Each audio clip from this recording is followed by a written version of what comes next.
Carpets plus color tile. Devereaux Sawmill. The Monk Janowitz Funeral Home in Big Rapids. And the Janowitz Family Funeral Homes in Remus, Lakeview, and Edmore. And Paris Auto Sales. And here we are.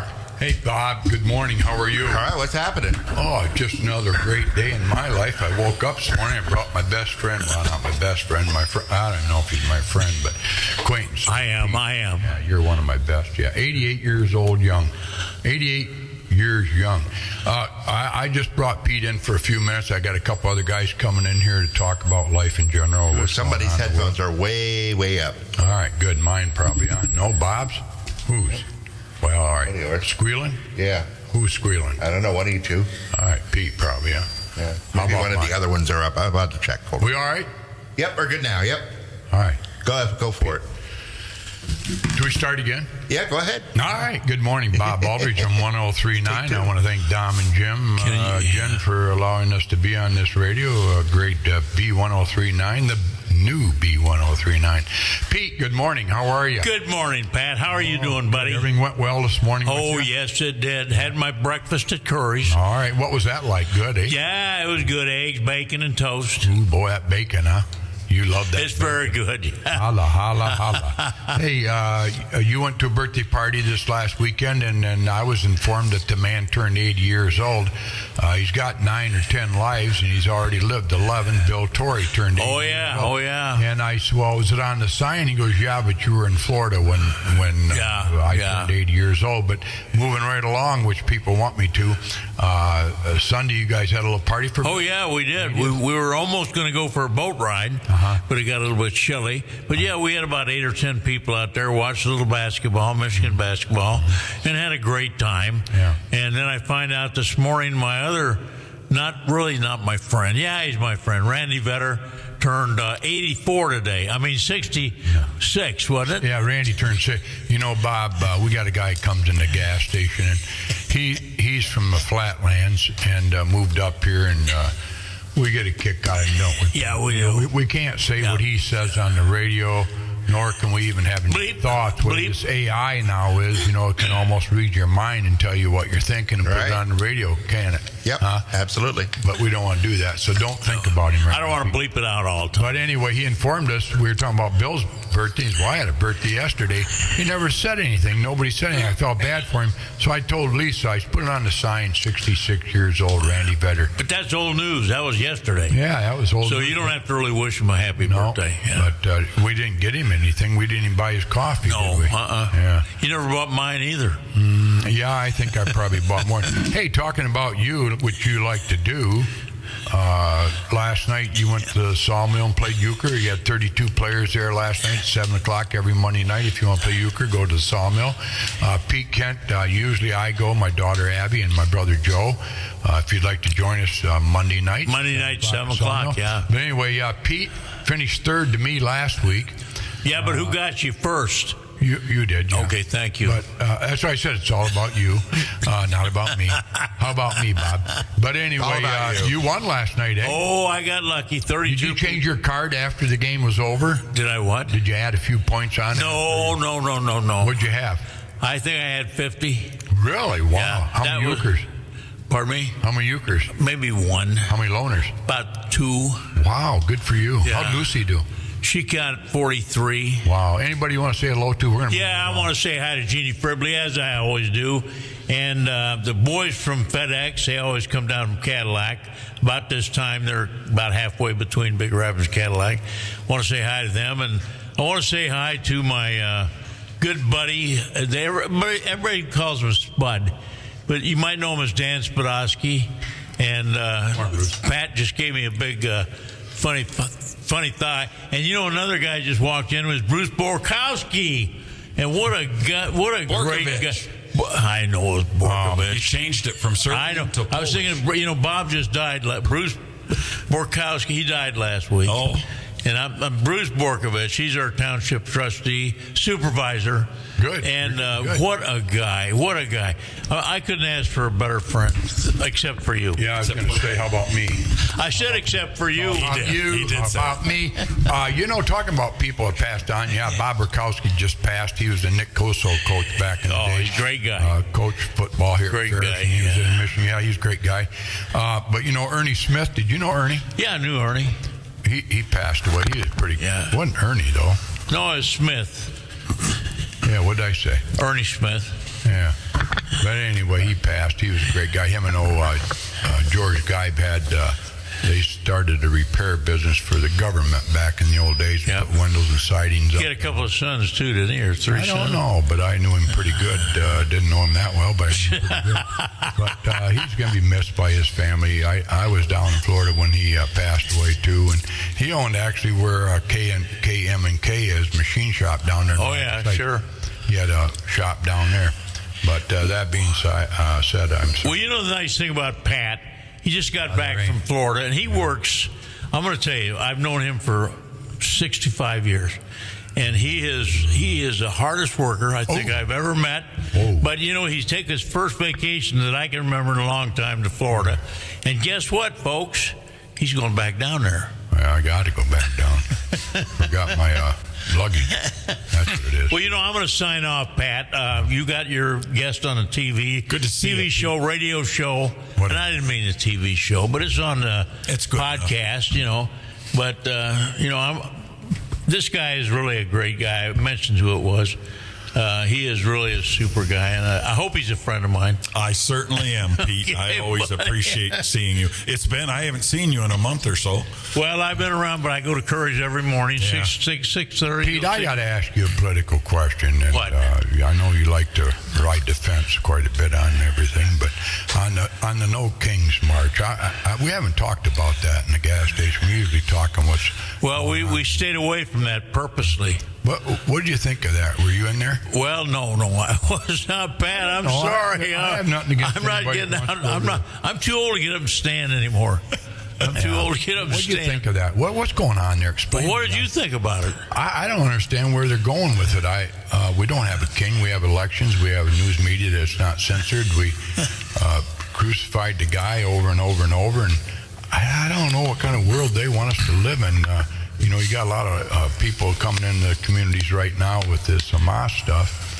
And that kind of doesn't give me any fear. But I wonder if they're okay with that. And I kind of wanted to bring somebody that was there on the radio. Maybe next week we can do that. I don't know. But I'd like to understand their thoughts a little bit, where they're coming from. Well, you knew who set it up, don't you? Who was in charge of it? Bruce? Who? Yeah, I think it was Cochran, wasn't he? I don't know. I thought he was. Don't in look at charge. me. Maybe Yeah, not. and I've known Maybe I'm thinking wrong. I've known him for a long time, and him and Jennifer. Great people, great people. Well, I don't have a problem with them, except for Do so much for the I'd like community. to know, understand where they're coming from. Is all. But you're not going to expand on that. You're just saying everybody. No, I'm not going to expand on that. I want to say nice things. Yeah. Pete, that's wisdom. I know. You're That's showing some wisdom. That's what they call age. That's all we have when we get old, right? That's age. That's I know, the one I thing know. we can brag Yeah. about is wisdom. Yeah. Yeah. But I got to go get ready Yeah, to play go on. euchre at noon, and it Once takes me again, a while he to doesn't dress. answer my question, Bob. He's good at birthdays, though. Yeah. All right, Pete, go on. Bob, thank you, and it was good very man. nice seeing you this Bruce, morning. you want- Bruce, Good to see you, Pat, thank you very Would much. you rather sit in Pete's chair where it's already hot? It doesn't matter. It doesn't matter to me either. Here's your earphones, right? I guess I'm set All up right. here. Well, Turn 2 down so that doesn't squeal on the air there. There you go. Down or off? Down. No, that's the other way. Keep going the other way. all right. Down. There you go. That's There you it. go. Lord.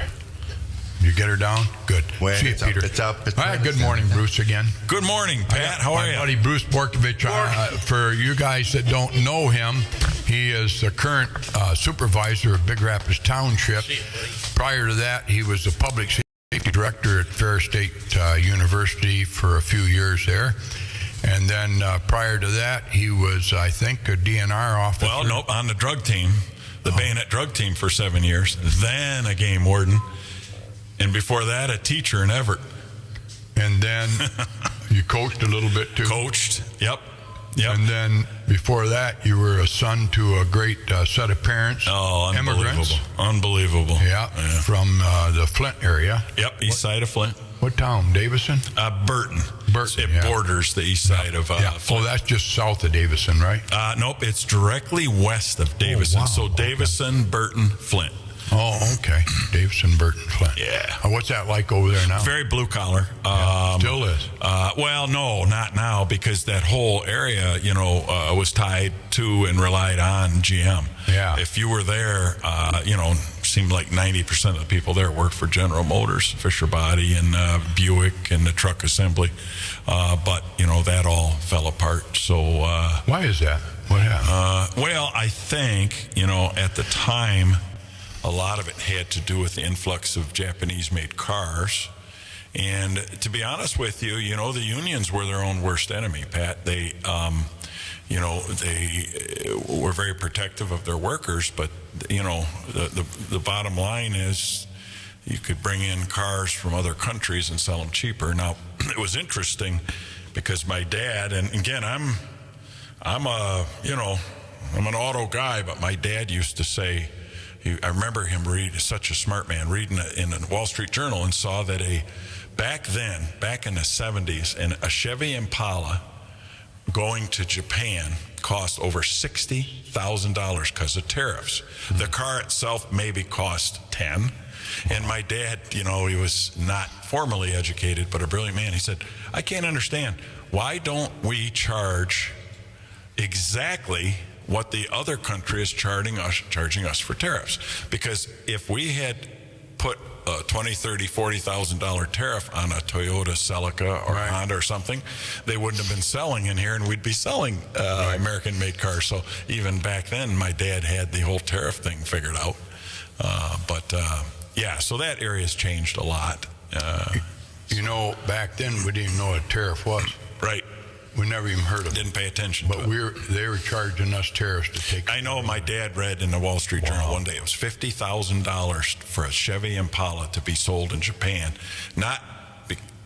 This is in the 70s. That Impala might have been $10,000, $15,000 new, but that's how much the tariffs were. Wow. And my dad just said, this is so simple. Reciprocate. If a particular country charges us 300%, we charge them 300%. If another country charges 10%, we do it. But sometimes that simple math is pretty complicated. So that's what Trump did, is he started charging tariffs, and they don't like it. Well, wait.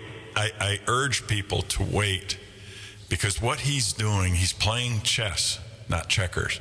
And he is developing manufacturing and encouraging and setting the table for manufacturing to come back to this country. It's already happening. The problem is when you implement a program like tariffs, those factories and businesses don't get built in a month. It's going to take several years. Yeah. But we've already got commitments from all over the world for countries to bring manufacturing back here because of tariffs. So 2, 3, 4 years from now, I think if politically things settle down, I think we're going to be prosperous. What do people do now over in Burton area, though? Just hodgepodge, I would say, just a little bit of everything. Some of them travel to work. It's not a prosperous area, I will tell you that. It's still blue collar, but it's they don't have that reliance. When I graduated in 1976, you did one of three things. You went to work for GM, which most people did. You went to college, or you went in the service. And that was just after Vietnam, so going in the service wasn't real popular. And I went to college, I think primarily because my parents were all children of immigrants, and they never got the chance to do it. And it was important to them. I think in the year 2026, college is not near the option for a lot of kids. I don't think it's a good option for a lot of kids, even if you eliminate the social impact, negative impacts of universities. There are so many opportunities in trades and construction and so many other things where these young people can make good money and probably make earn more they're going to earn with a college degree. It costs a lot of money to go to college today. Boy. You know, I wonder, in most industries, it's supply and demand. When the demand's there, supplies are usually down and prices go up. Colleges, do you ever see them going down? No. But it almost should go down, eh? Well, it's not going to. No. I mean, it's certainly not going to. So, Brian Merrick's in here with us. how about I got two Patriots here. Well, I was laughing when I found out Brian was coming. I said, "There's a lot of testosterone in this studio this the morning." reason I wanted to bring him in is he's a little bit younger than you. He's a lot and younger. I like to hear from the youth on what's going on in our country. Yep. And how to correct it. Can there be an answer to it? I don't know. We got a lot of things going on right now. It really bothers me to think that there's so much hate for one side or the other. I mean, there's radicals on both sides of the spectrum here. But you know what? You may not know about Mr. Merrick. Why don't we take a quick break? We're going to get him set up in his chair. He can't sit in the Pete chair. Oh, yeah.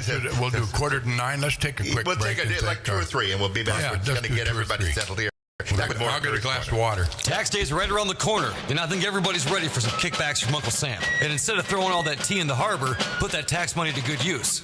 So if you're tired of your old vehicle, put your tax money to good use. Get the vehicle you both need and want. Paris Auto Sales has a large selection of trucks, cars, SUVs with 2 locations to serve you. Good credit, bad credit, or no credit, Paris Auto Sales will match your down payment up to $500. That's right. Plan to put $500 down, now it's $1,000. Your most trusted, your oldest used car dealer in Big Rapids. Come let Josh and his team go to work for you. Paris Auto Sales, your used car center of Big Rapids. I'm Seth Wenger from Wenger Insurance. For more than 100 years, we've been providing professional service and competitive insurance to West Michigan. Come visit us on Perry Street in Big Rapids or give us a call at 796-0778. We're here for you now, and we'll be here when you need us most. 796-0778. Gilbert's Carpets Plus, color tile. Stop and shop with us for a while. We interrupt this program because Gilbert's Carpets Plus Color Tile in Big Rapids would like to tell you about a special event presented by the Big Rapids Figure Skating Club. They're pleased to invite you to Must See TV Skating Edition, a showcase of skating talent from around the area. The program will be presented as a television spectacular with broadcast dates of Friday, April 10th at 7 p.m. and again Saturday, April 11th at 2 p.m. The studio location will be at the Ferris State University Ice Arena. Admission just $10. With children 5 and under admitted free. Come see the great talent and exceptional showmanship exhibited by the members of the Big Rapids Figure Skating Club. Once again, it's Must See TV Skating Edition, April 10th and 11th at Ferris State Ice Arena. This message has been brought to you by Gilbert's Carpets Plus Color Tile, south of the campus in Big Rapids. We now return you to your regular programming. Gilbert's is there for you. All right, we're back on B103 in the winner's circle, all the way from Big Rapids, Michigan, Mecosta County, the great state of Michigan, the greatest country in the world, the U.S. of A. Now we're going to point our finger at Bob Aldrich. Bob, how are you this morning? I'm here. Yeah, that's good. Got through the thunderstorms last night. Boy, there was two on there. We'll get some We needed gully washers going through there, yeah. Well, I got two great Patriots with me. I got Brian Merrick on my left and Bruce Borkovich on my right. I wanted to bring Brian in because he's kind of a, how do you do it, peculiar kind of a guy. Comes from good bloodlines, Dave Merrick and Sue Groh. United in marriage, and had Brian and his sister, right? Brian, you have a sister, Wendy, and she's doing real well too. They did a great job. Your mother's a wonderful, wonderful person. We could talk about her for hours on end. Comes from the old 3rd Ward. Probably the prettiest girl that came out of the 3rd Ward. I know my brothers and I used to look at the Grow girls and just say, how can they be so pretty?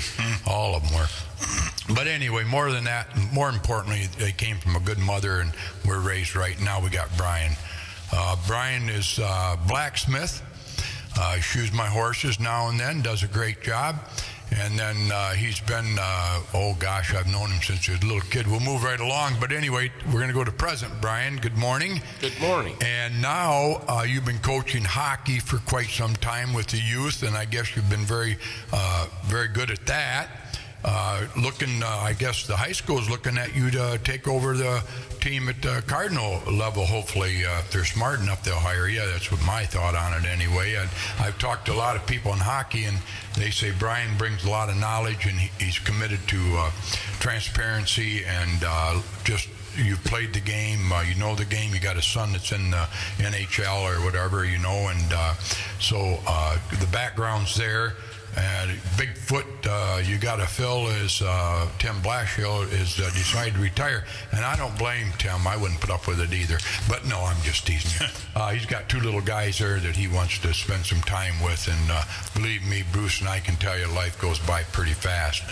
So we got a lot to talk about. Brian, I brought you in and I brought Bruce in, kind of just to go over what's in your minds right now. What's the biggest issues going on in your lives right now? Bruce was very good about getting a group of, I'd say at least 45 people here this past week at the township, opened it up to public forum, and gave them all time to speak. Some of them spoke twice, which is fine. Listening to the whole thing, you know, it amazes me that a lot of them that were for Goshen are against the data centers. That kind of surprised me. But Bruce, I guess first of all, what made you think to get these get this open forum? Yeah. So first of all, we'll get rid of any rumors, because there's a few going around that we have a data center coming to our township or our area, and which is absolutely not true. Real quick for the listeners, data centers are great big buildings that house hundreds and thousands of individual servers stacked next to each other, on top of each other, and they're all necessary to process information. Every time you send an email, ChatGPT, Google, it's something is processed at a data center and saved at a data center. Some people would be surprised to know that. And so, you know, because of the lifestyle people have grown accustomed to, you know, I guess it's a necessary thing. When the crowd asked me how I felt about data centers, I'm very careful in my position, because I'm going to be the one building an ordinance. And my position isn't to be for or against something. My position is to administrate that, you know, position. But I told the crowd that I'd be happy if we got rid of phones, computers, everything, and we use telegraphs. And once a week, I rode into town on a horse to see if I had any telegraphs. I'd be happy. And have that big gun on you. I'd be happy. But what we're trying to do is be proactive, because the one thing we know, and we don't need to get into pick the Goshen scab, but the one thing we've learned in this community is the wrong way to do things, and that's without involving community, without doing research. So we as a board decided that I think we need to address data centers. We cannot outlaw data centers. Some people think we can. We can't. The Zoning Enabling Act does not allow us as a board to say, I don't want a Walmart, or I don't want a Curries gas station, or I don't want a beauty salon or an automotive factory. But what we can do is build ordinances that place restrictions on certain types of businesses, and that's what we're going to do. So we did our research. I created a white paper, informational paper, on 4 or 5 page paper on data centers. Anyone who wants a copy of that can go to the Big Rapids Charter Township website, and it's there. You can download it. You can give it to someone else. It doesn't matter. And then we had a meeting with the board and the planning commission to talk about it. We thought the third step is to have a public input session. That's what we did.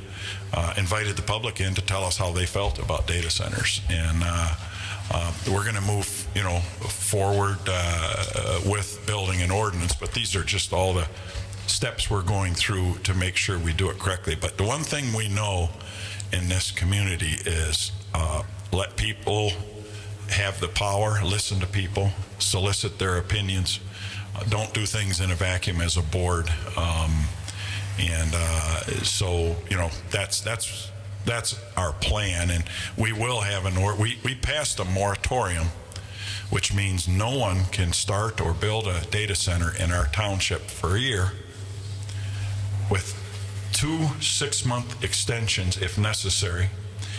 And that gives us time to build this ordinance to make sure, because data centers, they do use an almost indescribable amount of electricity. They generate unbelievable heat, so generally you have to use water to cool those, and water demand can be quite high. Now, I understand there's some closed loop systems being developed, but the water demand's still high, and the third major thing, there's other things, but the third major thing is they generate a lot of noise. Not only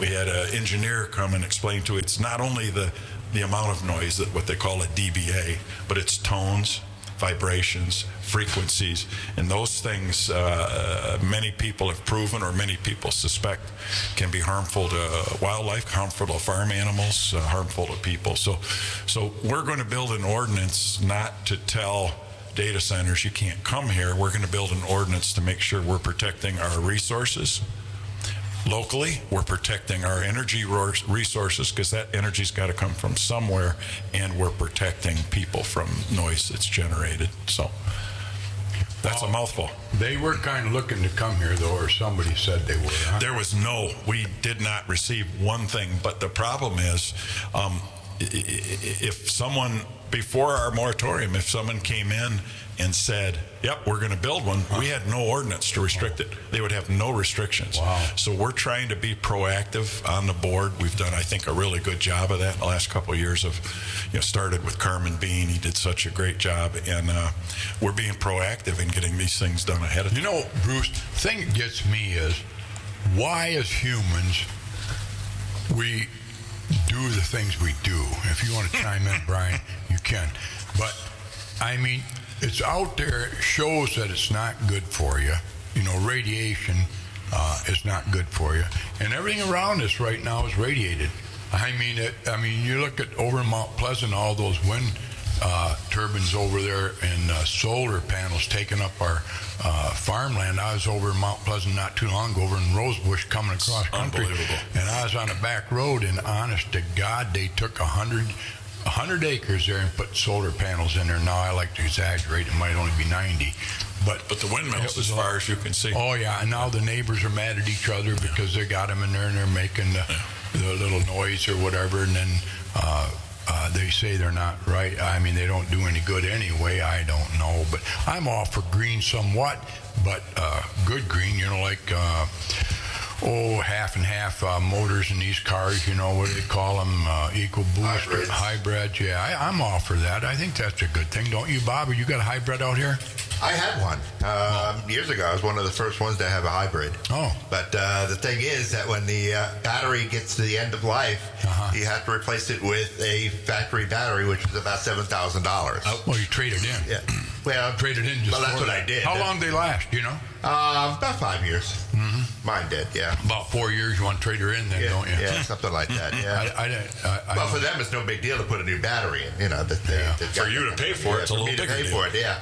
So now I understand that you can get secondhand or, you know, gray market batteries and things like that. But again, that gets us back to the whole battery thing with the Goshen, you know, making the batteries. So, you know, so you got to put the batteries in. So I'm waiting for the hydrogen to come along.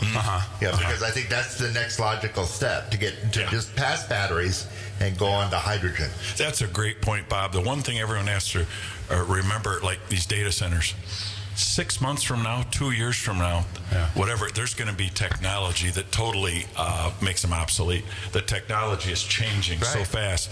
And so one of the things we'll build into the ordinance is an abandonment and restoration clause.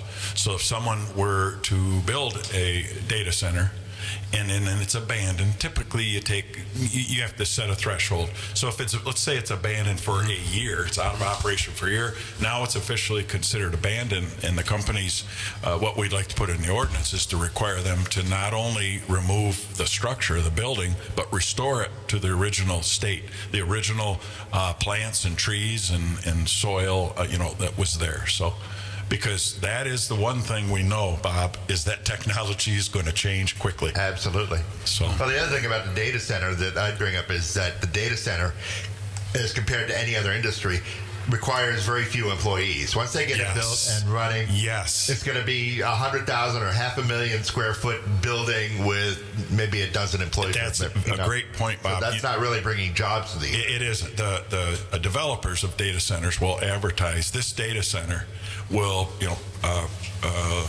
produce 1,400 jobs. Well, 1,370 will be construction. And I'm not downplaying that, but a year and a half after it's done, those folks will all be gone, and the result is it's a very small number of employees who are necessary to run a data center. Real quick, have you had any interest out here buying any land out to Industrial Park?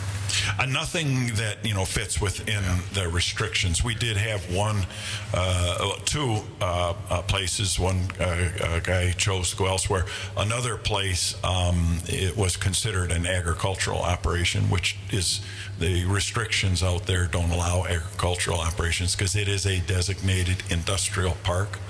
The board, starting in 97 or 98, has spent a tremendous amount of time and money creating that out there, not only getting the property, but all the infrastructure, gas, electric,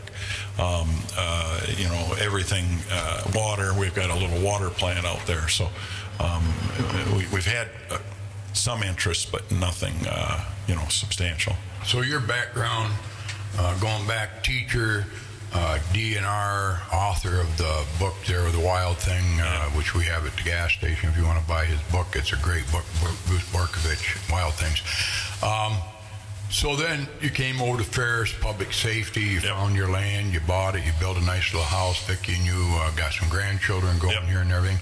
But going back to your education and your background, your history of public safety, how is that in relationships to your current position as a supervisor? How do you correlate that to this? And what I watched you up there running the meetings, and you do a real nice job.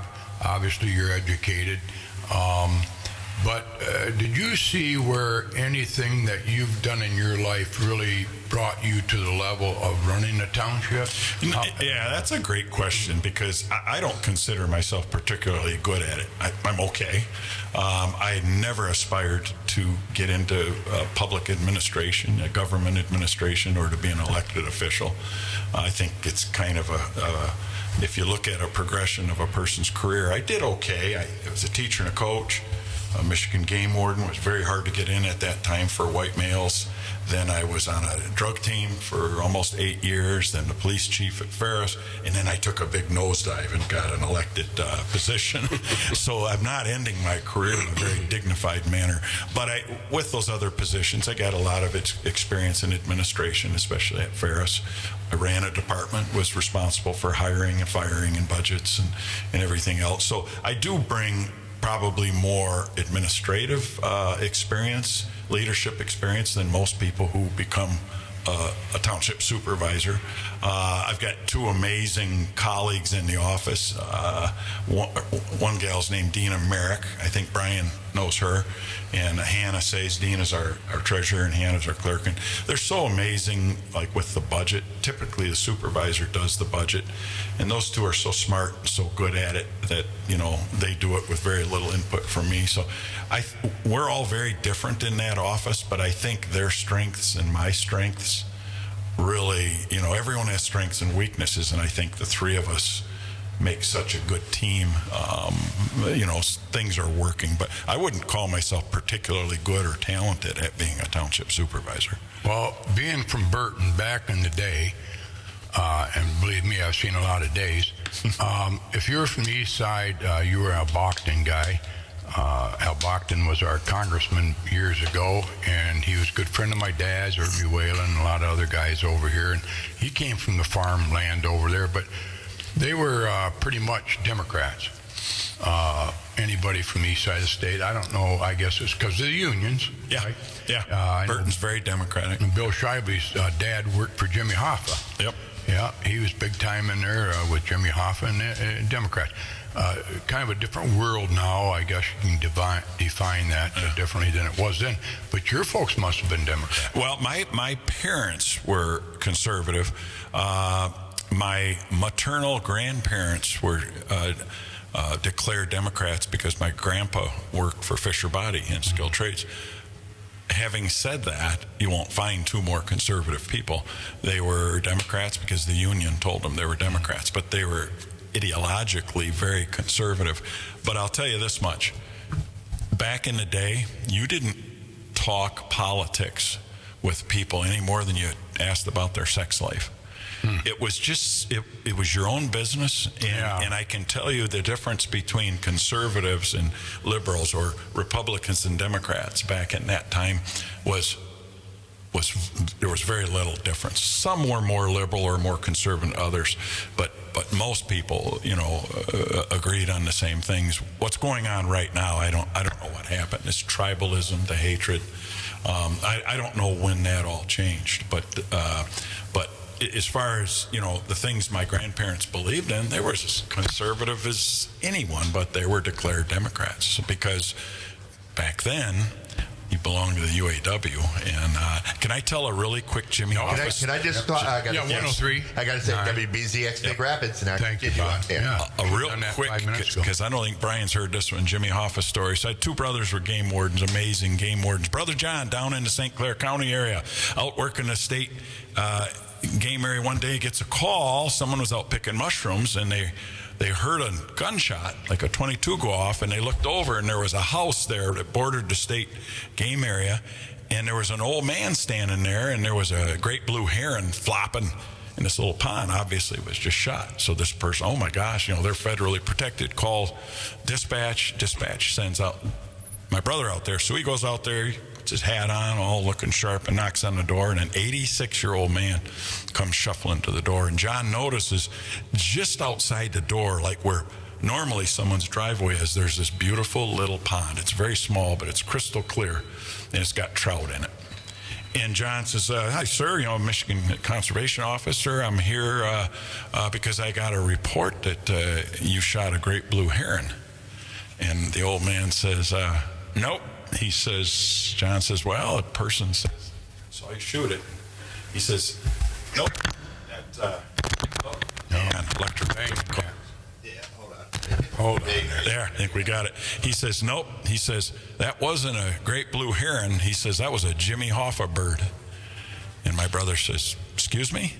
And he says, they ain't going to find Jimmy Hoffa, and you ain't going to find that bird. Oh, really? And my brother looks at this old timer, and he thought, my brother was a fantastic cop, and he could have investigated this, prosecuted this guy. Right. And he looked, and he thought, 87-year-old man, these trout were his babies.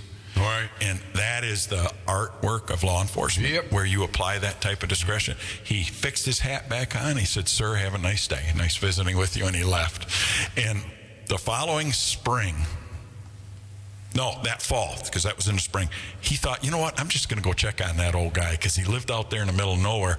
Well, the guy's kids were there. They were in their 50s and 60s cleaning his house out. He had died between that spring and fall. And the daughter came up, hugged him, and thanked him for not arresting her dad for what he did. But I just had to throw in the Jimmy Hoffa thing. But no, the difference politically right now is just vile. I don't get it.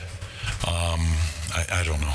I know there are people. I've seen people in this community, notable people, business people, who've probably during Goshen or during this election found out that it's no big secret I'm a very conservative Christian, and they can't stand me. I can see the contempt. The one thing being a cop is you read people from a mile away, and I can just see the contempt. Even if they say nothing to me, I can see the contempt in their eyes for me, which is heartbreaking. Not necessarily meetings. Occasionally, our meetings are usually, but just around. Being the police chief and now the supervisor, everyone knows who I am, and you can just see the hatred and contempt. And I don't get it. But what? Government, it's a funny thing, you say, wonder how we got there. If you asked me how we got here, was it's about me. It's about me, not about we. And we've allowed our congressmen, our senators, even Republicans and Democrats, both sides, allowed them to get rich over us. And, you know, I mean, you look at when somebody gets into a public official's job, they start with a little bit of money and end up with millions. It's unbelievable. Come on, folks. Are you and I that stupid in our careers that are they that much smarter than us? That because you and I we've been investments. We have 401ks. Are they that much more intelligent? Is I'll pick on one, and I'm not picking on the Democratic Party, but AOC, who I struggle with. You know, I think she has a room temperature IQ. She's worth, you know, what, 30, 40, 50 million dollars. Is she that much smarter than me? No. That she, in her short period of time getting out of college, she's worth that much money? Because I can tell you, Pat, I'm not worth anything near that. You know, again, I would like to get someday, and I see in the paper, some of these people in the paper that had the No King's March there Saturday.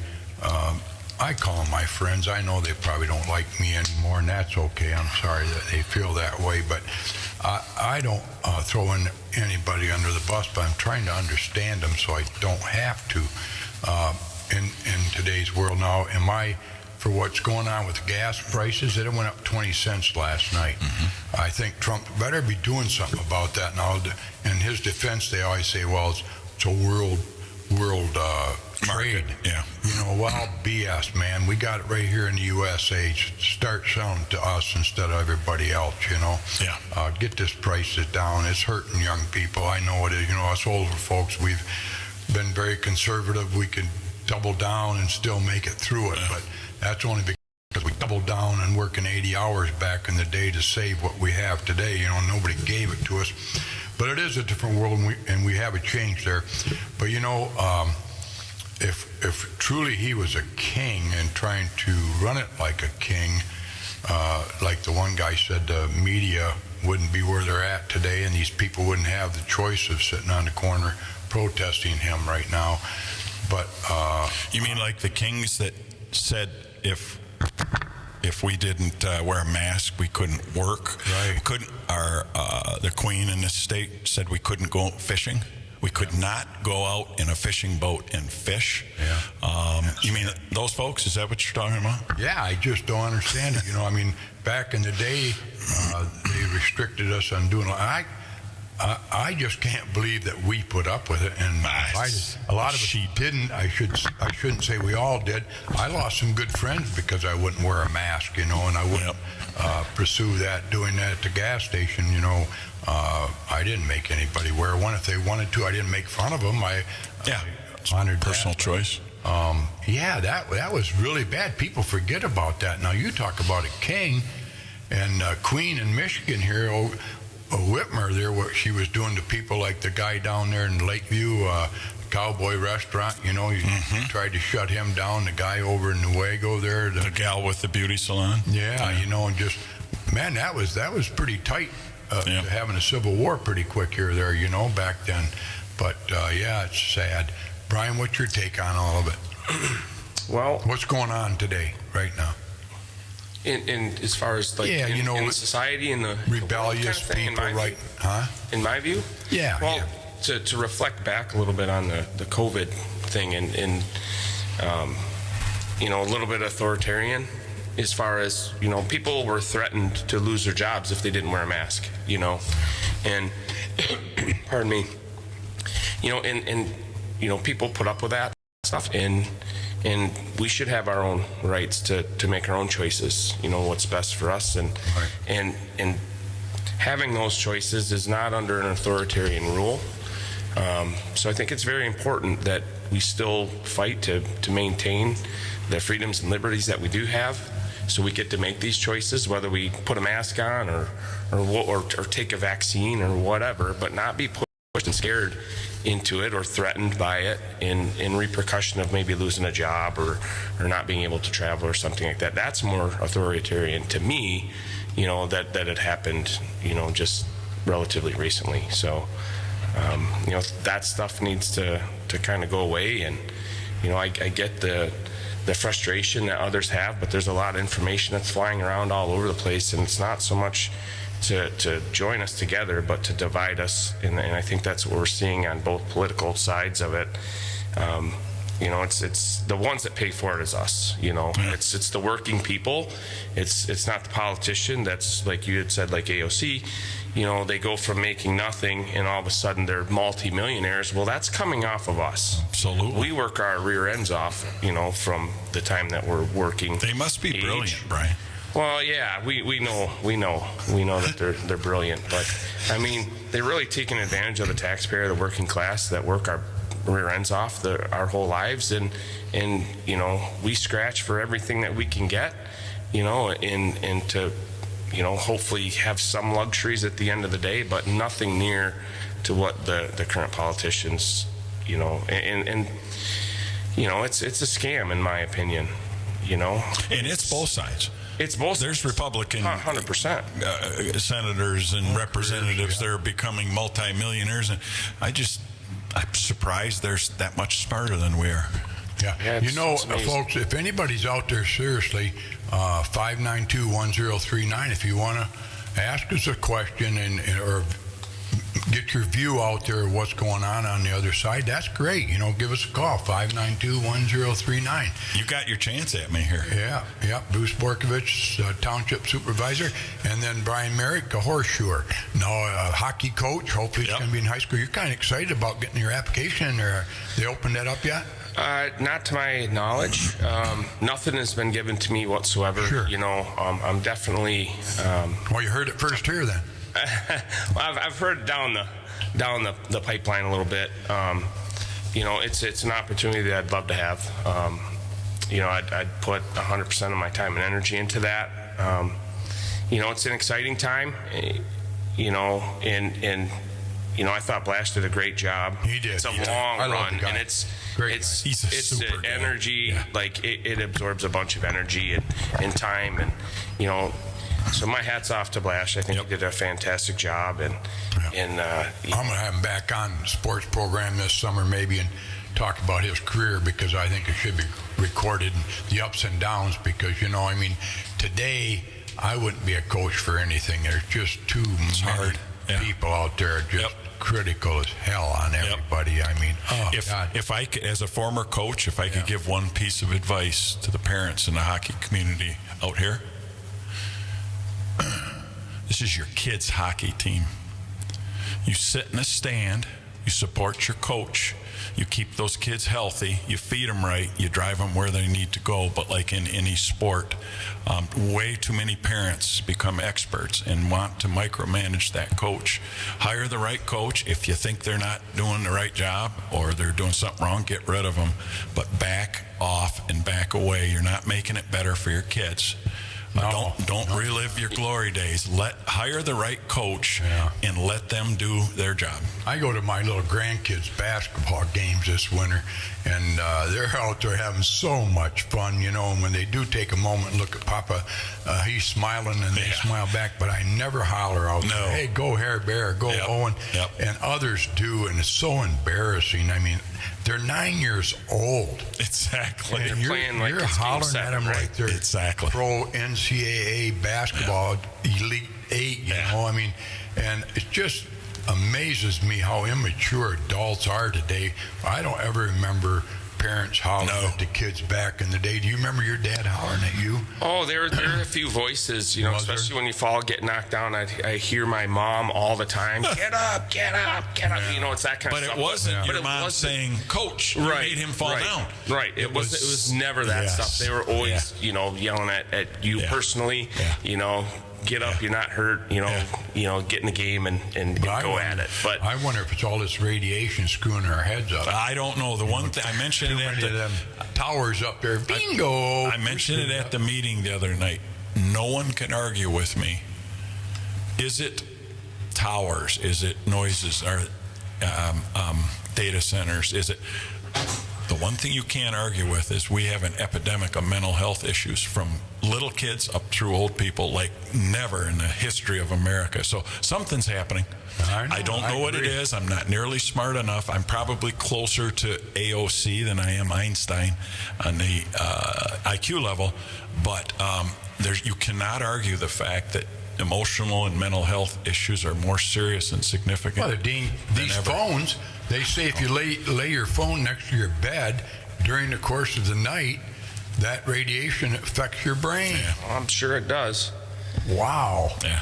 I mean, I turn mine off. What do you do with yours at night? I plug it in. I turn the like texting noise off, but I leave it, for ringing. I've got grandkids, and I've got my mother passed away last year, but prior to that, and I'm also, I am responsible for township stuff. Right. If I call you at 1 in the morning, I want you to answer that phone, right, Bob? Let's take a minute and reflect on our advertisers, our sponsors, certainly. and let's thank them. What Big Rapids Pennzoil, right? Yeah, definitely. Yeah, Zach Mann and DW2 Drywall. Yep, and also Devereaux Sawmill. Oh, wow. Yeah, they're on with us for a month because, we have John. Can I say something about that? Yeah, go ahead, please. They did my cut on my forest this year, John Zimmerman, Devereaux. They did fantastic. They cared about what they did. They did what they told me they were going to do. And I knew John Zimmerman Jr. I know his dad a little bit. He's a great guy. They were fantastic. And you never know when you hire people to come onto your property to do that. Yeah. But they did everything they said they would. They cleaned up nice. They were timely. That was Devereaux and John Zimmerman. Yeah. Brandon is a third generation, I believe, of sawmill, and they got one of the largest sawmills in the state of Michigan. They're down by St. John's, I think, somewhere down that way. I've never been to the sawmill, but they said it's huge. Yeah. But more importantly, they're family-oriented. Sure. And, they treat their employees really well. I know Brad Brew and his son, one of them has worked for him, and you never hear anything bad about Brandon. He's just a great guy, and I see he advertises for John Iltis, and John and him are good friends, and Iltis Builders, which one of the premier builders in the area. And when Brandon says something, it's usually a fact. Yeah. So it bleeds off into his help. So thank you for Devereaux. But let's just take a minute here and thank the funeral home for not taking me in. Big Rapids Realtor. You're on layaway. So Winger Insurance, great guy down there. One guy I want to talk about real quick is Steve up Paris Auto. Okay. They got 2-3 locations here in Big Rapids. Great late model cars up there in the north end of town. There out in the parking lot. So and downtown Big Rapids, State and Maple, one for them, that'd be a vacant lot right now. So they've taken that over. For a burger joint. Yeah. I was in there yesterday. I was wondering how they could do Let's do 3 or 4 of them. Don't do the whole list right now. We'll break again. Yeah, we'll break right now. Yeah, thank you, Bob. Yeah, and we'll be back with more right here at Curries Corner, B1039. Dale I've known for many, many years, and I tell you what, when somebody needs some help, he's there. Just like your typical Mecosta County resident, Dale Whaley is a good American. So if you're ever looking for a drywaller for free estimate, call Dale. I'm telling you're going to be happy with his work. I have recommended Dale to a lot of people, and you know what the greatest compliment I've ever gotten is thanks for sending Dale. He did a great job for me. Guy's just fantastic. Just not only is a drywaller with DW2 drywalling, but it's just a great person. It doesn't hurt to have him come into Curry's either. There's just so many good things about Dale. He's just a great American, and give him a call, DW2 Drywall at 231-679-0475. That's right, 231-679-0475. Dale Whaley is DW2 Drywall, greatest guy on drywalling end of it. Devereaux Sawmill is turning Michigan's finest timber into the world's finest lumber. If you have a wooded lot, they buy several species of trees: hard maple, soft maple, red oak, white oak, cherry, and walnut. They pay top dollar prices, and they do an excellent job harvesting your woodlot. Devereaux will pay you even before they cut the timber. Just to be clear, they're not a tree service, but they do cut wood lots. And they cut your wood lot so it can once again be cut in 8 to 10 years. Call 231-250-4431. Specializing in selective harvesting. Devereaux Sawmill. Where do you go for Michigan's #1 concealed pistol license course? The same place thousands of Michigan residents have over the past 15 years, the Barrington Firearms Training Center. The BFTC conducts state-certified CPL courses right here locally inside the Barrington Conservation Club at 3444 18 Mile Road in Barrington. For just $99, all you need to bring us is your Michigan ID to these all-inclusive one-day CPL courses, which include the use of firearms, ammo, eye and ear protection, coffee and donuts in the morning, and lunch at noon. That's right, just $99 gets you everything needed to take the police department instructed course that includes the training necessary to safely load, unload, handle, and store your firearm. Students will also be trained on when it is legal to defend themselves with a firearm under Michigan's Stand Your Ground law and Castle Doctrine. Call 231-250-7257 or go online at michigancpltraining.com to register for one of their upcoming $99 all-inclusive CPL courses. Get armed, get trained at the Barrington Firearms Training Center. When the time comes to say goodbye, you need a funeral home that understands your family's needs. The Monk Janowitz Funeral Home in Big Rapids and the Janowitz Family Funeral Home in Remus have been a trusted part of this community for generations. They do take care of every family like their own, and they hear it time and time again. My name is Christina Beers. I would say there's lots of funeral homes in the area, but there's only a small few that can do it with class and with quality and with that personal touch and care, and I would put Janowitz Family Funeral Home at the very top of that list. Let them help guide you through a challenging time with care, respect, and compassion. The Monk Janowitz Funeral Home in Big Rapids and the Janowitz Family Funeral Home in Remus. Local, professional, and here for you when it matters most. The Janowitz Family Funeral Home, now also serving Lakeview and Edmore. Looked at Curries. Pete, why do you come to Curries? I go in there for breakfast every single morning, Pack, except the week. Well, on Sunday. I usually go to church. But I love the scrambled eggs and bacon and toast. Homemade. My name is Drew, and I'm 6 years old, and Sue Bean is my Giga.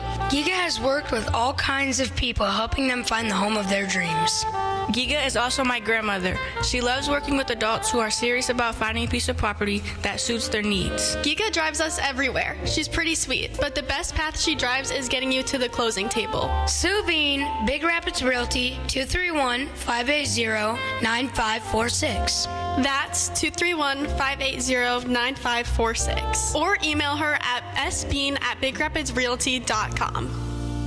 And we're back. We're back. Look at that. Bob Aldridge, B1039. Right. Thanks to Jen and Dom investing in our community. If you'd like to invest into B1039 and get your word out there on your business or whatever you have going, you're welcome to call Jen at 231-592. Call 796-1103. That's the office number.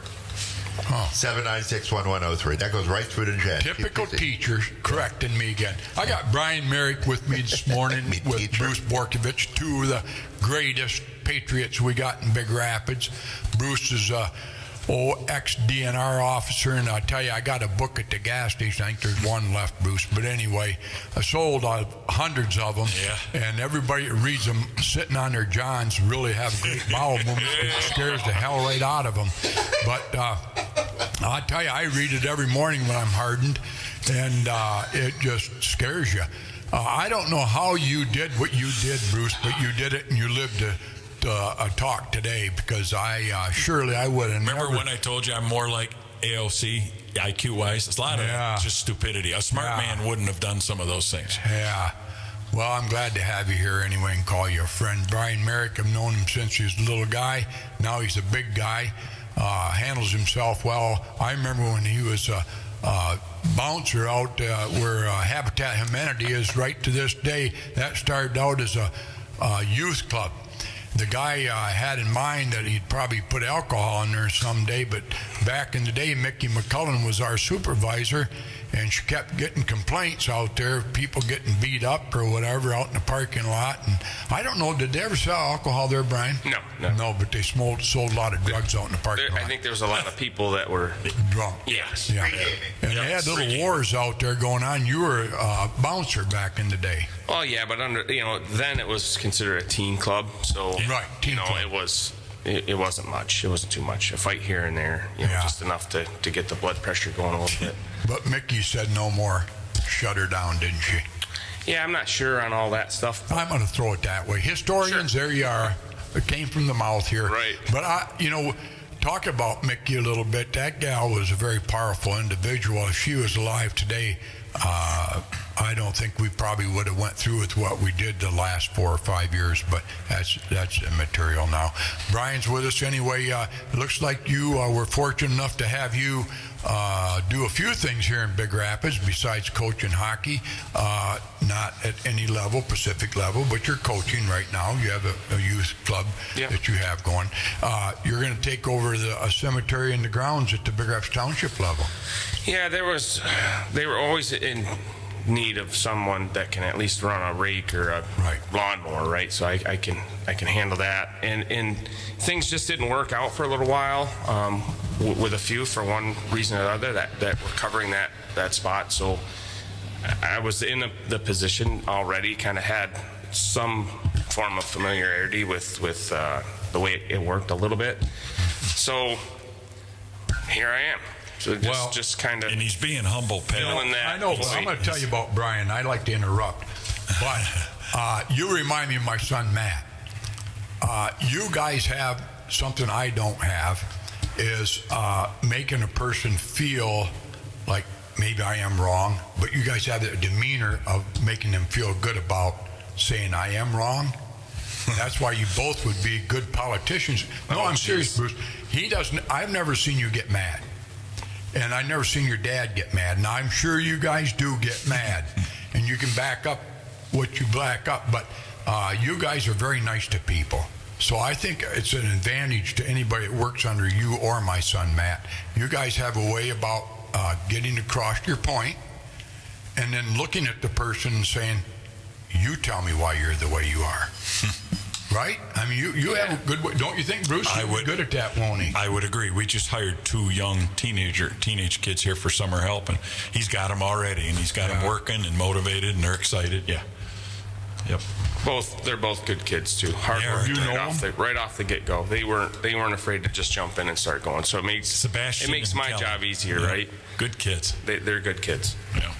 Well, Bruce, you've made some good decisions out there at the Big Rapids Township and kept everybody pretty happy. We won't talk about the drains or anything like that, because that's water over the dam, and literally what happens, So, but anything else going on? I back when Stanek was the supervisor, I went to the meetings a couple of times to watch my wife get crucified. Poor soul, she put up with a lot. But anyway, she did a great job out there. I'm talking as a human being, as a person. Penny put her heart and soul in that. She was very knowledgeable in what she talked about, and they never could throw her under the bus because she threw them if she wanted to. But anyway, that being said, I always called her Little Mickey. But I asked them back then, if you want to see growth, good growth, get some infrastructure across that highway. Electric, you already have. Water, you don't have over there. Sewer, you don't have over there. And then you mean on Perry Street? Yeah. Yeah. I mean, let's face it, commercial buildings pay 80% of school tax. They pay 80% of almost all taxes. Residential's pretty fortunate not to have to pay all those taxes, even though the way our taxes, we need reform on our property taxes too. I'm not saying we don't.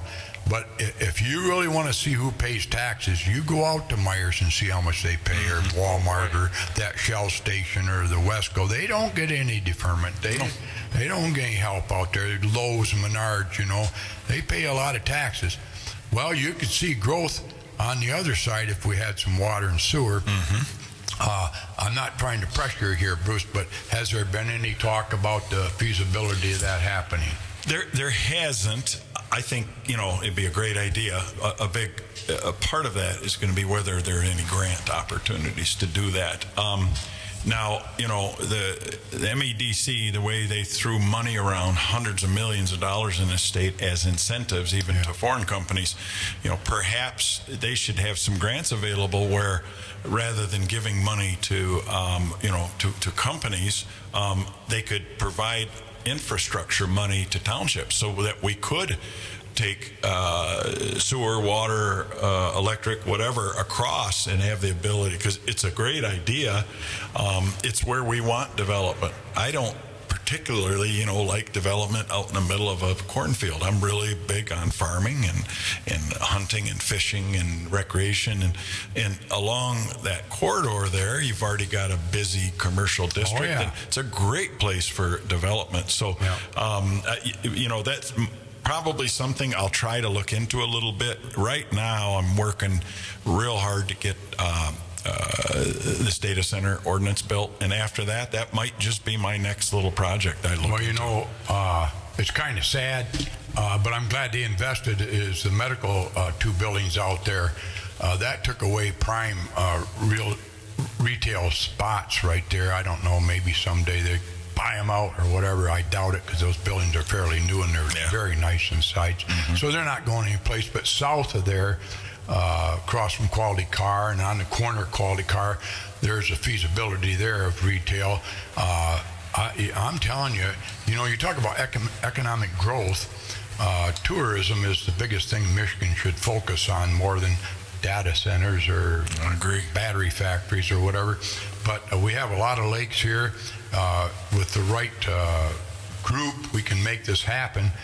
Recreation Center of Michigan, Big Rapids. We have the great outdoors west of us there, the sheep ranch, a lot of trails out there for events that could be held out there. We go on and on and on, but I sure would like to see something happen out there in my lifetime. Probably won't, but boy, we're missing out right now, because there's no place to go on Perry Street unless Ferris decides to sell some land, which would be nice. I mean, you take the golf course there. It's a beautiful golf course, one of the best ones around in the state of Michigan. But you have all that frontage on Perry Street that could be utilized for commercial. I don't know what it would take for Ferris to sell some of that. And then you go around the corner. I'm just picking at Ferris right now. I'm not at their team or anything, but just overall, where Triangle Auto was, that's a commercial property there that could be very advantageous to Big Rapids, having something in there besides a parking lot for Ferris. You have both corners at Perry and State. So there's a lot of land yet that could be used, but it's unfortunate it's not owned by private enterprise. That being said, Brian, are you going to focus on anything special this year on the grounds in the Big Rapids Township area?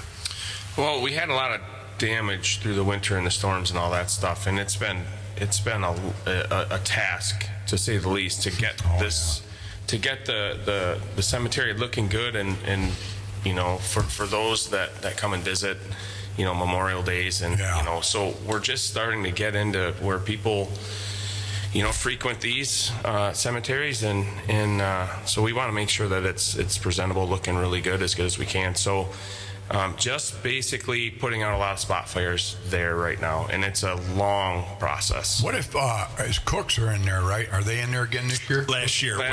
We may not. My plan originally was every year, and it costs a lot of money, and we're trying to be smart. They did a nice job, though. They did a great job, and those trees out there, I talked to the cooks, and they said, it should have been started 20 years ago, the maintenance. So they kind of did the worst of the worst. We'll try and get them in next summer, and then maybe alternate to get caught up, because they fall, they come down in storms, they can damage headstones. That is a very special cemetery. It's a very historic. There's a couple of Civil War generals buried there. Woodbridge Ferris is buried there. Most people don't even know. There's no There's no plaque or anything there. He's former governor, the founder of Fair State University. Yep. And but it's a beautiful cemetery. The hills, the mature trees. It's really nice. We work hard to keep it in good shape. Brian's already so far ahead of the curve, on that. And then our High Banks Park is beautiful, and he's out there. Yeah, that took a bunch of damage too. Oh yeah, we couldn't even get into it. The whole access was really? Yeah. So how about if anybody wanted that wood in the public? John Doe wants wood for his wood burner. Could he get some through the township through that, or that's not possible? Well, I'm not saying it's impossible. There's a state law that prohibits us from giving things to people. However, I'm not saying that, we've got to do something with that wood. And so sometimes we just have to make great big piles that disintegrate someday. So I'm not saying it would be impossible for, if we have a big wood cutting project, to leave a pile somewhere, and if people came and got it, they got it. I just wondered if somebody said to you, hey, Bruce, I'll go out and cut some of those trees. Well, now you got those liability issues. That's what I'm asking. And if someone gets hurt while they're out on township property and we give them permission to do it, can't do now we've got, Brian's a professional, and we've got the right equipment and everything. So we can't really allow that, but it's one of those deals. I think a lot of the wood that's come down, as far as storm wise, it isn't so much the hardwood, it's the softwood anyway. Pines so it's the soft pine, and so really I don't think that's really a burnable but some of the other stuff, these trees are so old, it's one thing, you hate to take something down that's been there that long. It's got, if they could talk, the stories that they could tell, but a lot of them are dead, or dying, and they're on their last leg, and they're not only a hazard to people, but to the property itself. Sure. Yeah. Headstones and all that stuff getting banged around and broken, and but there's a lot of people that frequent the cemetery on a daily basis, and God forbid one of these big limbs come down and get a person. So we got to watch out for that too. Yeah. You guys know a lot. Why does sometime when you pour concrete a year later it starts popping? The concrete itself. Yeah, I'm just curious if you guys know anything about that. Well, here's another career. I used to work for. I was only being facetious. A testing and engineering company in between college. That's what I did is inspected and tested concrete. But generally, concrete breaks for two reasons. Number one, the biggest determiner of strength in concrete is the water to cement ratio. All right. The higher that water is, the weaker the concrete is. So if concrete is mixed and poured too wet, it can become brittle and less strong. And the other thing is what's happening to the ground underneath it. Now, generally, little foundations for headstones don't do that because they can move as things heave. But I can tell you, Could you do that move again? That's a dance move. Oh yeah. Did you learn that in Flint? Yeah. Bob, do you want to get a picture of that? Yeah. I'm breaking hearts all over town right now. You are. Yeah. No, I was just being a little smarty. But anyway, so going back to township, Bruce, anybody trying to move in or anything out there as retail or anything? No news. I mean, we have interest with the Mackinac Technology Company, which would be a great factory in addition to our industrial park. But he's waiting to see if there's any federal funding available. He has to do that. He's poised, if it comes through, to move. It would be a great thing, a great employer. What do they do? The owner. So he's a brilliant guy. He's from Grand Rapids. He invented a special coating on windows, like a clear plastic coating, that increases their efficiency by about 40%. And the federal government had him put his windows in some federal properties. One was a Department of Defense building, and they found out that they saved a substantial amount of money on heating costs. And so it's a really great innovation. Could turn the window world upside down. He had a factory down in Mississippi, and it got totally annihilated by a tornado. And so he'd like to build here in his home state. He'd like to build here. He'd be a great neighbor. I investigated the company thoroughly. We did what we call a due diligence economic development investigation, and he'd be a great addition. It's just, well, is there funding? And so. How about a lot of talk right now, actually not a lot of talk, but a little talk on the commission. And do you get much involved with the county commission at all?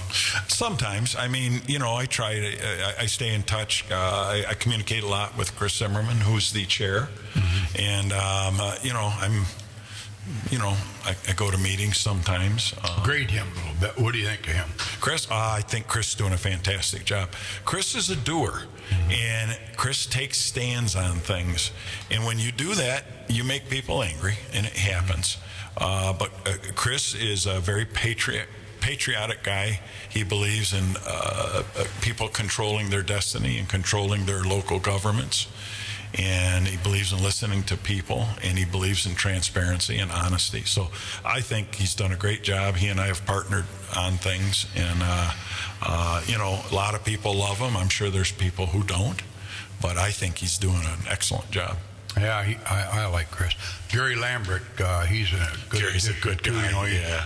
Good dirt man down there. I had him on last week, talked about his life a little bit. I've always liked Jerry and his brother Mike. Been friends with him since they came to town years and years ago. He's on the county commission. He adds to it too. Yep. Got a lot of common sense, and unlike me, he listens. And then you have who else is Jeff Jackson. Yeah, Jeff's pretty good over Mr. Adams. Too. Yeah. Greg Adams, I think Adams. the world of Greg, Stone House out there. Yep. Vineyards, him and Kathy and his son do a great job, man. Anybody that goes out there, they go back for a second. Oh, it's nice out there. My brother-in-law, Phil, and Pam Daniels, their sister-in-law, they go there, I think, once a week. Yeah. We try to get out there, but, with the grandkids and stuff. They've developed a menu now, and their food's really good. Yeah, they got a hell of a good cook there, chef there. He comes out and asks you how you like your food. It's small enough, but large enough to handle a lot of people. Being summer's coming up, I tell you, it's a great place to go. They have a great outdoors there. They do a bonfire. Yeah. Great food, Stone House. But anyway, go out there and see them. Yeah, we got a pretty good group of people in the county right now, don't we? I think so. I mean, you've got different opinions, but that's good. Mm-hmm. Not everyone needs to think alike. And Sheriff's Department, you know them pretty good. Know them well. What's your take on what's going on there? We've got a great Sheriff's Department. Brian and Casey are doing a great job. Our deputies here, you don't see them, what I call nitpicking. You don't see our deputies out pulling people over for 5 over and then, trying to find this or that. Or I think our deputies treat the public really well. They address crime. Yeah. The interesting, COVID did have a very interesting, some side effects. And one of the things it did is it had an impact on policing. And it really helped transition the police from the warrior investigator mindset to more of the guardian protector mindset. I remember telling my officers at Ferris, because I was still there at the beginning of COVID, I said, listen, when you pull people over, I still want you doing your job, but they don't, right now, they're having a terrible time. Some of them are losing jobs or this, that, and other thing. So if you pull them over, give them warnings, help them out, tell them how to fix what's going on. I said, people don't need tickets in their pockets from Ferris police officers during More COVID. Public relations, right? That's absolutely. And I think you saw that in other departments, and they've really transitioned more into a guardian role as opposed to the warrior, mindset. And that's probably been a pretty positive thing. So. Well, from an outsider's viewpoint, Bruce, you've been here how many years? 12? I got here in 13. Oh, 13 years. 13 years. What's the difference between Mount Pleasant and here? How many years do you live in Mount Pleasant? 26. So, compare us. There's not huge differences. Mount Pleasant is a big, small town. It looks like a big town. It isn't. It still has that small town flavor. Another city or community that's influenced by a university. So there's a lot of parallels. I like it. Less traffic and the slower pace of life here. But I like that community a lot. They were good to me. But this is home. So we really like Big Rapids. Mount Pleasant's probably got, what, maybe 10,000 more people than us? Yeah, probably, because their student population is crime compared. Well, the other thing they have is a casino, and the casino has brought in a ton of crime. When I was on the drug team there, we did a ton of cases where people were coming up and bringing drugs, some pretty serious drugs, to some of the Native Americans and some of the other people who came into the area. So the casino is one dynamic that we don't have here that does bring some pretty serious crime. I mean, I was working several days. You know, I was involved in a couple shooting incidents. I was working several days where they had, one day a guy came and killed 3 people in the parking lot of the courthouse, you know, with a shotgun. I mean, things will go along nice and calm, and suddenly they'll have a pretty horrific crime. So it does happen, and you know, the casino brings a ton of money into the area, but it also brings a lot of crime. So if you were to tell somebody to move to Big Rapids or Mount Pleasant, which one, obviously? Well, I would encourage them. First of all, I'd find out, what are you looking for? If you like more stores and shops and a bigger university and some of those things, then Mount Pleasant might be for you. It's still a good hunting outdoor community, but if people are looking for, you know, a slower way of life, a little more peace and tranquility, not as much traffic, ability to get from A to B a little quicker, people with a little more of a country attitude or a mindset, neighborliness, and that sort of thing, I would encourage, you know, everybody knows everybody here. You know, yeah. I was telling a few guys this morning at the coffee there, and I said, you know, our economy revolves around education in this town, and therefore, that being said, I'd like to see Ferris grow more people here at Ferris University instead of outsourcing their education. Ferris is a big impact. It is. Rapids. Yep. But that being said, our public schools is even bigger, I think. You look at the traffic in town right now, it's down to nothing. Of course, not everybody, but a lot of people are in spring break right now. Yeah. So you bring those people back. You go down Maple Street right now, you can get to the light, you'll be the third one in line when it turns red. Yeah. During school, you'll be back past the post office over to George Wood's house, sometimes back to the bridge. But what brings those young people here? I think quality of life. Yeah. What's quality of life to you young people? Number one thing is a good wife. That helps. That's quality of life. And the number 2 thing, I think, is protection for your family. Yeah. You're going to protect your family to the best of your ability. And if you can't, hopefully you've got an enforcer called the Brian Miller Sheriff's Department or the City Police Department. Then third, and not so much in that line for everybody, is fire protection. I think we have a great fire supervisor right now running the township in the city. Yep. But fourth is the best you can give your kids. I think parents are more into protecting their children, which sometimes is not good. Sometimes you got to let them understand that good and evil, you know, there's a separation of that. I won't get into that too much, but I will get into this. I think we need an all-purpose sports complex. You know, since I've had grandchildren, when my children were little, I was the AD at Ferris, and I got games all over Western Michigan for us to play basketball, and I still think to this day that's why those kids turned out to be pretty good little athletes in high school. Once they got out of high school, I don't know if any of them went to college to play ball. I don't think they did. But we had a lot of fun. It was very inexpensive. Today, I see these young people, they're doing better as far as making more money than I ever did. I couldn't afford to do what these kids are doing today, but it's a different world and different pay structure, I'm sure of that. But a multi-sports complex to Big Rapids right now, I think you'll see my point on what's the biggest economic boost is our public education. You put one of these in there, you're going to see people want to move here and not feel bad about driving to Grand Rapids. Yeah, we've got a big hole here. You've got Mount Pleasant, Grand Rapids, Rockford, and there's nothing around. So what do? Is Big Rapids people, Reed City, you know, they have to drive all over, spend their gas, food, lodging, go to Myers and get a new pair of cleats for the kid in other communities. And if we had that here, not only are we taking care of our local families and kids, but we are bringing that money. I think that could be a huge plus economically. I know. Yes, is it nice for our kids? Absolutely, but economically, I think it could be huge, Pat. It'd be big. I mean, real big. One thing we have here that a lot of those communities don't have is the river.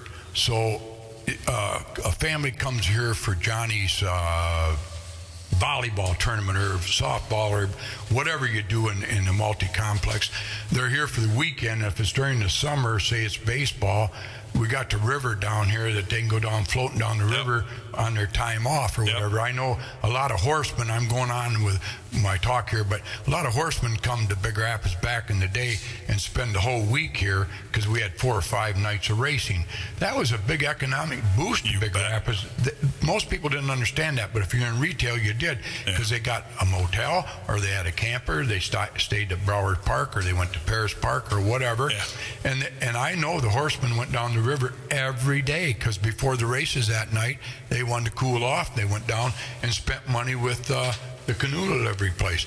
But anyway, the multi-sports complex, I got a hold of Fred Gunther, the mayor, which I haven't seen in years, and Mark Gifford, and I said, I'd like to have a little meeting, and I'd like to invite John Coles, because John Coles is a doer. Yes, he is. He's young, unlike us, unlike me anyway. And so John got a meeting together with some local young folks. Nobody told was there. I wasn't one of them there. I was gone. But we're going to have some more meetings on it. But I got John involved, and he's taking it away. And we're just starting the thought process. This isn't something that we're going to build tomorrow or next year even maybe. But it would be nice if we started it next year. But it costs a lot of money. So we're at the ground level right now. I think it's very important. I think it's bigger than anything that could come to Big Rapids, because we could keep our way of life the way it is, bring good people that want to raise their kids in our community, possibly. I'm not saying a big percentage, but if it's 10 more, that's good, right? And these damn phones, Bruce, turn it off. But anyway, it's alarm system. Anyway, folks, you guys are listening out there. This would help Bitely. This would help. Oh yeah. I mean, I'm just going outside Morley, Reed City, Baldwin, Chippewa Hills. Yes. I'd like to have all you guys have a separate millage for all you outlining areas to pay for us for a multi. You know, Pat, one of the sensitivities, post Goshen is people have become far more environmentally conscious around here. Well, think about it. I can't think of a project that has less negative impact on our environment in our rural area than a sports complex. So I think it's a great idea. Minimal impact, great opportunities for our kids, and now we're bringing families and people in from other communities to spend their money here. Can I build off that a little bit? Yeah, well, go ahead. The one thing that I see that would be a huge benefit is it gets the kids active again. In sports. Away from this. I'm a big hockey guy. Hockey's my passion. But we want to see kids active, moving, playing with neighbors and all that sort of stuff, and it gets them off their phones. I consider the phone nowadays basically an idiot box. You're staring at this thing, and it's controlling your thoughts anymore. It is. It's just putting things in your brain, but it's keeping you inactive. Back growing up, every day you look forward to going outside playing with your buddies. Yeah, and that was it. It just jogs the mind to be creative again. And you built, I don't know how many different sports we created. Right. Oh yeah. You make up your own games, your own rules. Things up, right? And the other thing is, it develops those social skills. It develops conflict resolution skills, where you can get in an argument with someone and learn how to talk it out. And in the end, you don't hate each other. It's so important, Brian. Right, it's absolutely. so important. Just get these kids together. Yep. I think it's a great idea, Pat. Down in Hudsonville, real quick, my granddaughter Kay was playing volleyball there, a tournament on a Saturday. And so we get down there, and it's a cold winter day, and go inside, and all these kids, there's 8 matches going at the same time. It's a big field house there. Anyway, I was watching for the owner. Finally, I picked him out. I could tell he owned the place. So he is outside at the same time I was going out there. And I said, who owns this? And he goes, I do. I says, you do okay? He was done real well. And I says, so you make a lot of money on weekends with these kids, huh? And he goes, he goes, to cap it off, yeah, we do well, but I make most of my monies during the week. And I said, what sports during the week? Pickleball. Oh, yeah. He goes, this place is opened up in the morning, and pickleball starts until the kids play volleyball at night. Yeah. So, that's where I really do it. It's the older folks and the middle age playing pickleball. And then I asked him what it cost, and he told me, and then he was telling me about the developer over in Muskegon. This is how big these are getting. That guy had I don't know what's the name of it. It was in the Heights over there in Muskegon. He's moving out of there, and he's putting up 35 or 38,000 square foot building up. Cost right around $6 million. In Muskegon Heights? No, outside of there. I can't remember. You better have some armed guards. Uptown, downtown, or whatever it's called. But so he sees the need. Yeah. So I go to Mount Pleasant and I talk to those people over running that same thing, and I asked the tribe over there how they're doing with theirs. They're making money having basketball tournaments. Yeah. Maury Courts is always busy over there. They have a big complex over there. They play hockey there. Brian's probably been in there. So then I go to a soccer game up in Petoskey. Now, good Lord, that's 300 miles from Detroit. There's teams up there playing soccer on this particular weekend that might, again, people Kay are was spending playing. a ton of money to do it. I asked the guy that ran that up there. It's out in a farm field, and they have I don't know how many fields. I don't. People out there listening probably know there's probably 10 fields. I don't know, maybe more than that. I says, wow, what an impact this is. He goes, Pat, millions of dollars every weekend, not hundreds, but millions of dollars comes in here. We get universities that come up here before the season starts to play soccer on this field to get away from the big cities. So, it's up to us, folks. If you want to get involved, you're going to see it on Facebook. I'll post it on my Facebook webpage there. When John Coles has another meeting, I suggest you get involved, because last but not least, my life is going on way too fast. And I would love to see something like this. And we talk about giving. The other thing, last but not least, the government gives so much relief to industry that a lot of us don't want. Why don't they give it to industry that we want, the taxpayers that are truly paying the state to govern our money? So let's just do this. Let's get this off the table. We gave $24 million to what we have proven was a Chinese company. Yeah. Now, the clawback is on $24 million. I'm guessing, Pat, for $24 million, we could have purchased and built a world-class sports center here. Yeah. And so if we're going to take public funds and use them to encourage economic development, that sure seems like a lot better place to put that money. Yeah. But I don't think it'll happen. You know why? Yeah. Because no politicians will get rich doing it. Well, I think the other reason it wouldn't happen is because then every city would want one. Good. Then you open it up to grants and applications. But I would certainly rather see, if we're going to maintain, stay in the business of corporate welfare, if you will, or giving money, public money. I agree. If we're going to do it, it surely makes a lot more sense to put that money to use here, because you want to talk about long-term economic development. Oh, good Lord. If the Goshen plant were built, and I think, Bob, you'd agree, 2, 3, 4 years down the road, we may have hydrogen or something, and so those batteries might be obsolete, right? You build a really good athletic facility here, that's going to attract, and people are going to use that for years. Yeah. For years, it's going to bring money into this community. Yeah. Well, I think you heard my wife the other night at a township meeting bring that up. Yeah. I tell you, folks, I know I'm just keep on saying the same old thing, but I'm telling you, if you really want to see our area boost, you come into the gas station next Monday or Tuesday and just sit in that parking lot and watch the traffic go by. I'll guarantee you 90% of those cars are going to Ferris or our public educational system in this town. Yeah. And the reason they're here is for the way of life. Yeah. And this would enhance people to move here more and more. You talk to Tim Heist, he'll tell you this is the choice of high schools, Big Rapids High. It's a really good school system. Yeah. Yeah. Well, BZX Big Rapids. Thank you, Bob. Reed City's got a good school system. Chippewa Hills, they're all good. Morley Stanwood, for God's sakes, got one of the best coaches and sports programs of Mecosta County. So we're very proud of all the school districts. And I'm not saying Morley Stanwood kids don't go through Big Rapids to drive down there either, or Reed City, or vice versa. But education is our biggest economic impact in Big Rapids. Teachers, you look at what they spend in our town, the teachers, and we got hundreds of them. And we could have it would go. I know the sports. It's a great idea. I don't know what I can do to help. Give us land at the Big Rapids Industrial Park free. Well, we can't. To start. So, and that's actually $1. We'll give you $1. I'm glad I'm glad you brought that up, because we can't by law.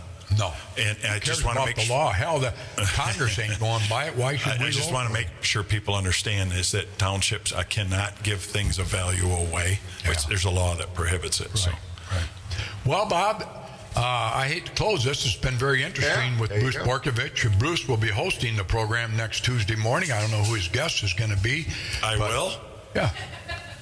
Bruce, let me ask you a question. Let me ask you a question.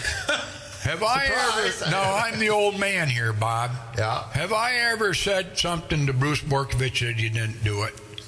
All right. I asked him, Bruce, we need to run for supervisor. It's true. I'll do her. Bruce, we need protection out on 230th. He got a cop out there. Bruce, we need this. Bruce, and he always accommodates. So God bless you, my young man. If I had to have a third son, you would be him. So listen, our age would be brothers, not sons, but I'm only a little bit younger than you. But listen, do you really need me Tuesday? Yeah. Okay, I'll put it in my calendar. Thanks for letting me know. Somebody will be here. Yeah. Thanks for letting me know. You know who I'd like to have as a guest to you? Who? Randy Baumick. Oh, that'd be awesome. Yeah, Randy Baumick would be a good guest to have on. Maybe Brian back on here. I don't care who I'd like to get Brian in here too. Yeah, so that way I wouldn't be here to interrupt you guys, and you could hit on any subject you want. Of course, it has to go through Bob, the studio manager, and the owners, Jen. But I'm sure, Bruce, we do get a lot of compliments when you're on. Oh, good. They always say, boy, there's somebody on there with a half a brain instead of you. Just a half. I don't know what they mean by that. Just a half. But, Bob, I want to compliment Dom's place selection on songs. Okay, very This morning, there were some pretty good songs. One song I didn't care for. Okay. But Hey, Brian, can you come on with me next Tuesday? I can if you want me to. I'd like that. Look at there that. you go. What are you guys going to talk about? Multi-sport. You know what we're going to talk about? Huh? You know what we're going to talk about? What it means to be a man. There you go. We're going to talk about masculinity, not toxic masculinity, because that's garbage, but we're going to talk about what it means to be a man. Wow. Bruce, that's what I like about you. You don't have a business. No. I don't have one anymore either. I just don't want to hurt my boys, which I think I have. I'm almost to the point where, when I'm done with this job, I can say anything I want, anytime I want, and I don't care. No, you can now at the job. Well, that's true. They could recall me. I think one of the best things you could say next week is when your term's up, that you will run again for another term. And it would be great to announce it here on B1039. I think what my dad used to do, Pat? Huh.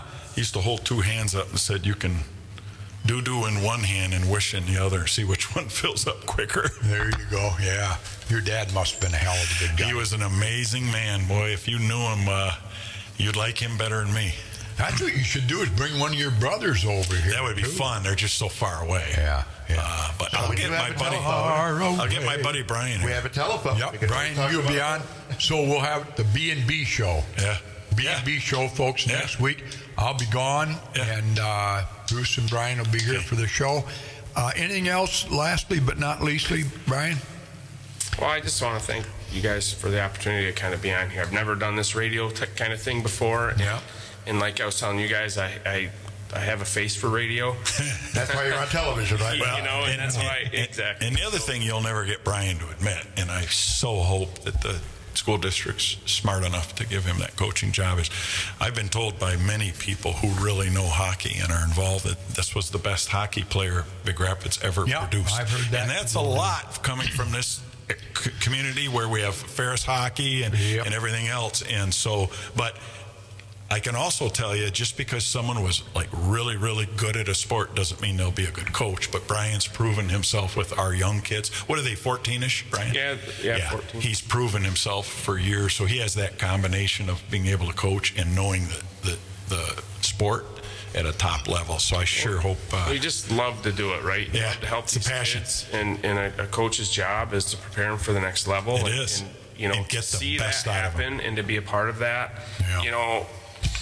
And get the best. The thing that I tell a lot of the players is, it's player development, it's team unity, but my hope is to go stand at a box office and pay good money to go watch one of my players or a player that I've had some time with and hopefully some influence to watch them continue their dreams and of playing the sport.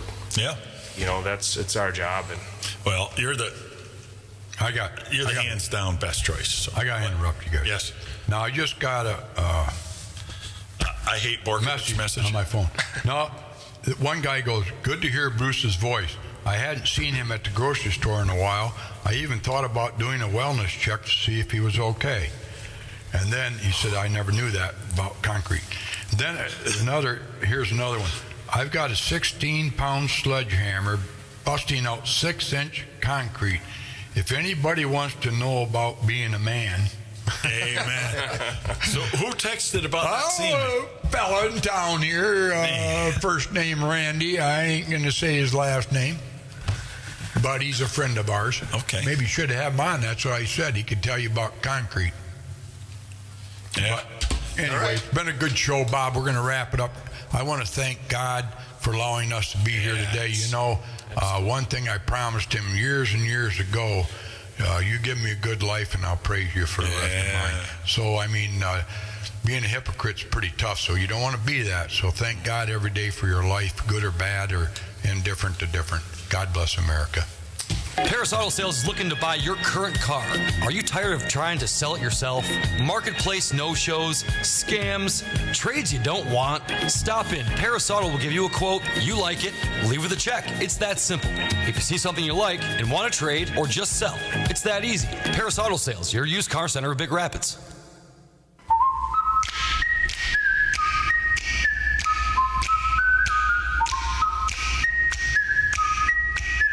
Curries Corner, brought to you by Hooked at Curries. Susan Bean at Big Rapids Realty. Big Rapids Pennzoil and Auto